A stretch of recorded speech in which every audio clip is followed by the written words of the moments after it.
আসসালামু আলাইকুম। সবাই কেমন আছেন? আলহামদুলিল্লাহ সব কিছু মিলিয়ে আল্লাহর রহমতে ভালো আছি।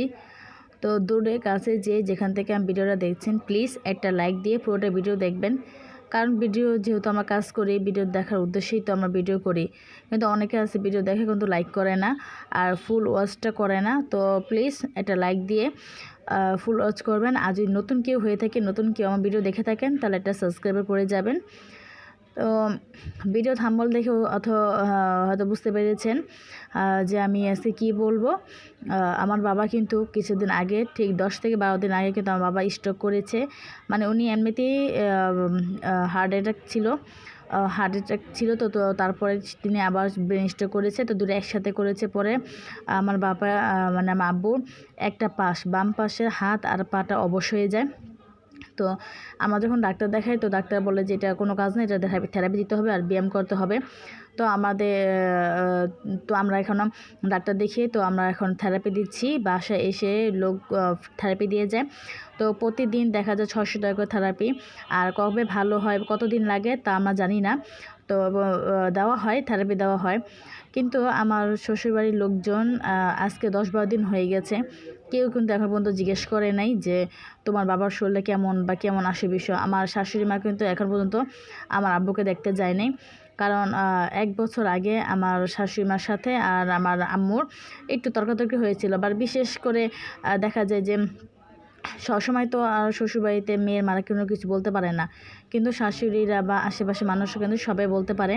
তো কোনো একটা কথাতে আমার আম্মু এসে জবাব দিয়েছিল, আর জবাব দেওয়ার কারণে দেখা যায় সে কারণে আমার আত্মীয় স্বজন, মানে আমার শ্বশুরবাড়ির আত্মীয় স্বজন আর আমার শাশুড়ি মা অতিরিক্ত তর্কতর্ক হয়েছিল আমার আম্মুর সাথে, মানে কিছু তো হয়েছিল ঝগড়ার মতন।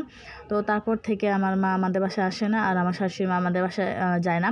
তো যাই হোক, আগে থেকে যখন আমার বিয়ে হয় তারপর থেকে আমার শাশুড়ি এরকমই টাইপের, মানে উনি আমাদের বাসায় যাইতো না বা আমাদের বাসায় দাওয়াত দিলে উনি যেতে চাইতো না। আর গেলেও দেখা যায় ওরকম মানে খুশি হতো না যে একটা মানুষ এসে খুশি করে আমাদের বাসায় যায় বা ছেলে বিয়ে করেছি বাসায় যায়, তো সেরকম কিন্তু না। উনি সবসময় আমাদের বাসায় গেলে একটা মানে মুখটা সবসময় গোমরা করে রাখতো, বেশি একটা কথা বলতো না বা কোনো খাওয়া দাওয়া তার সামনে আগে দিলেও তিনি বেশি নিত না। মানে উনি সবসময় একটা ভাব দেখিয়ে চলাফেরা করতো। আমার বাবার বাড়িতে কেউ আসলে সে দেখতে পারতো না, সে কখনই কথা বলতো না। আর কোনো জিনিস দেওয়ার তো দূরের কথা, সে কখনই কথা বলতো না, কাউকে কোনো কিছু দিত না। আর যদি কাউকে কোনো কিছু দিতাম তাহলে সে আমার সাথে ঝগড়া করতো। মানে ওনার কথা হচ্ছে যে ওনার ছেলে নায়নাত করুক, তারাই খাবে আর অন্য কেউ খাবে না, আর আমাদের বাসা থেকে কেউ আসবে না। তবে আমাদের বাসা থেকে আসবে, অনেক কিছু নিয়ে আসবে, দিয়ে যাবে, বাট আমাদের বাসা থেকে কোনো কিছু খাবে না, দিব না, মানে এরকম টাইপের ছিল উনি। তো গ্রামের মানুষ ওনার এই টাইপেরই। তো এটা আমার কোনো কিছু না, আমার কোনো সমস্যা নাই। কিন্তু আমার বাবা যতদিন ধরে অসুস্থ, উনি কিন্তু একবার জিজ্ঞেস করেছিল আর জিজ্ঞেস করে নাই। তো আমি আর কোনো কিছু বলি নাই। তো সেদিনকে আমার শাশুড়ি আমার জামাই বলাতে তখন সে 1 কেজি মালটা কিনে আমাকে বলেছিল যে তোমাদের বাসা যখন যাবা তখন এই মালটাগুলো তোমার আব্বুর লেগা নিয়ে যেও। মানে উনি 1 কেজি মালটা কিনে দিয়ে আমাকে বলে যে আমার বাপের যখন যাবো তখন 1 কেজি মালটা নিয়ে যেতাম, মানে আর কোনো কিছু না। কিন্তু একটা অসুস্থ মানুষের কিন্তু 1 কেজি মালটা না, যদি অনেক কিছু কিন্তু দেওয়া দরকার ছিল, তবে সে কিন্তু ভালো মতন জিজ্ঞাসা করে নেয়। আর ওই যে আমার হাজব্যান্ড বলাতে সে 1 কেজি মালটা কিনে এনে আমাকে বলে যে তুমি তোমাদের বাসায় যাবে নিয়ে যাও। তো আমিও কোনো কিছু মনে রাখি নাই। আমি আসলে ঝগড়া কাজা, তারপরে এই যে কাজের ঝগড়া যে করে বউ শাশুড়ি, আমি ওগুলো চাই না। এই জন্য আমি সবসময় চুপ করে থাকি, আমি বেশি কোনো কথা বলি না। তো আমি আমার মতন নিয়ে গেছি, যেহেতু উনি মুরগি মানুষ উনি আনছে, আমি ওটাকে প্রত্যাখ্যান করি নাই। আমি সত্যি আমাদের বাসায় যাওয়ার সময় আমি ওইটা নিয়ে গেছি। আমাকে নিয়ে যাওয়ার পরে আমি নিজের হাতে কেটে আমার আব্বুকে খাইয়ে দিয়ে আসি। আমি কিন্তু প্রতিদিন এই কাজকর্ম শেষ করে আমি আমাদের বাসায় চলে যাই।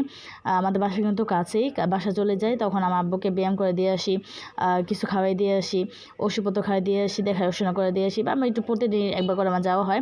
যেহেতু আমি বড় মেয়ে, আমার দায়িত্বটা বেশি, তার জন্য আমি যাই। আর আমার বাপ মা দেখা যায় একটু অসুস্থ হলে দেখা যায় আমাকে বেশি খোঁজে, মানে আমাকে ফোন দিয়ে বলবে সর্বপ্রথমে, আর আমাকেই যেতে বলবে। তো ওনারা ভরসা পায় আমার উপর, যেহেতু আমি বড় মেয়ে আর আমার একটা ভাই আছে 6 বার ছোট, তো হয়তো কিছু করতে পারে না, তো আমিই যাই। তো যতটুকু পারি করে দিয়ে আসি। তো আজকের ভিডিও এই পর্যন্তই। আমার জীবনে একটা খারাপ ভালো সময় আপনার সাথে শেয়ার করলাম। তো আপনারা কেউ কিছু মনে করবেন না যে হয়তো শাশুড়ি বদনাম করছি, না, আমি শাশুড়ি বদনাম করি না। বললাম যে মেয়েদের জীবন হলে মেয়ের একদম বাধা শ্বশুরবাড়িতে, তখন কোনো কিছুই করা থাকে না। তো ভিডিওটা কেমন লাগলো সবাই জানাবেন। আর আজকে ভিডিও এই পর্যন্ত। আর সবাই আমার বাবার জন্য দোয়া করবেন, যাতে আমার বাবার জন্য আবার আগের মতন সুস্থ হয়ে যায়, ইনশাল্লাহ সেজন্য ভালো হয়ে যায়। সবাই দোয়া করবেন। আর আমার জন্য আমাকে সবাই সাপোর্ট করবেন, আমার জন্য সবাই দোয়া করবেন। আর আমি ভালো ভালো কিছু মানুষ পেয়েছি যারা আমার ভিডিও দেখে কমেন্ট করে, সবাইকে অসংখ্য ধন্যবাদ। তো আজকে ভিডিও এই পর্যন্ত। আল্লাহ হাফেজ।